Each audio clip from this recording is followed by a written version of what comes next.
Happy Wednesday. I'm PJ, and I'm so glad you've joined us for Life Groups tonight. It's my hope that you will not only enjoy building relationships with those around you, but that you'll either come to know Jesus or get to know him better through the time in your group this evening. This week, we're continuing in our Live Free series, and we'll be talking specifically tonight about what it means to live free from the world. In the book of Mark, chapter 10, we find a story about a rich young man who comes running to Jesus to ask what he believes to be a very important question. Good teacher, he says, what must I do to inherit eternal life? I'm so glad he asked. Let's face it, we all want to be able to live forever, right? We all hope, even if in secret, that we get to make it to a place called heaven. No more wondering how to make it there, because Jesus answered, you know the commandments. You must not murder. You must not commit adultery. You must not steal. You must not lie. You must not cheat anyone. And you must honor your father and mother. Well, like most of us, the man answers, I've obeyed all of those things since I was young. I'm pretty good. You're pretty good. And that's all it takes, right? That's what Jesus is saying. But looking at him, Jesus felt genuine love for him. And he said, there's still one thing that you haven't done. Go and sell all your possessions and give the money to the poor, and you'll have treasure in heaven. Then come and follow me. The man, he went away sad because he had so many possessions. We all live in the world, right? There's no escaping it. There are things all around us all of the time screaming for our attention. With this going on, how are we supposed to be free from it?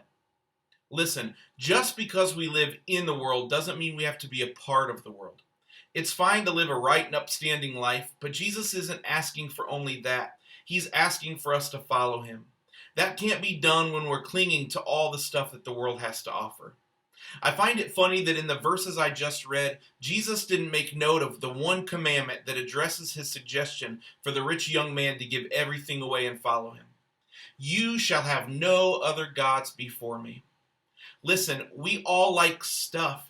It's just that when we start living a life centered around the stuff, we lose sight of Jesus. He wants to be our main focus.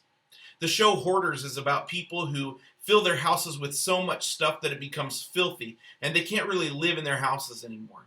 The truth is, while we laugh and shake our heads at these people, most of us have that same thing going on inside of our hearts and our heads.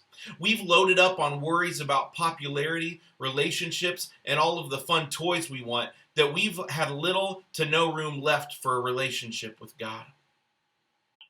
Again, Jesus didn't call us to only give up the world and to give up stuff. He's asked us to follow him. It's not enough to drop the bags of stuff we're carrying and continue to walk in the opposite direction. We have to turn around. We have to start playing follow the leader. He knows the way. The way to what, PJ? Well, to life. When we put away our selfish desires to have more stuff and follow Jesus instead, he will show us the way to eternal life. In a moment, you're going to pause the video and discuss with your life group the things that you could give up in order to follow Jesus. But I want you to be sure that you're being authentic. Move past just the Sunday school answers and the cookie cutter answers and decide what's really important. Things from this world that will one day be worthless, or a relationship with the creator of all things. Time for some announcements. First, thank you to those of you who again remembered to bring boxes of potatoes and money to go toward the Thanksgiving baskets. If we keep it up, we're going to have plenty to bless families in need. Next week's item is a box of stuffing. Remember also to continue bringing offering in that will help us to afford the turkey's milk and bread. Next, this Saturday is Trunk and Treat in the Kmart parking lot. I've signed each life group up to have a trunk, so be sure to talk tonight with your group about a plan. Remember, there will be prizes for the group with the best costumes and the group with the best overall theme. You need to be at Kmart by 3 p.m. to get everything set up.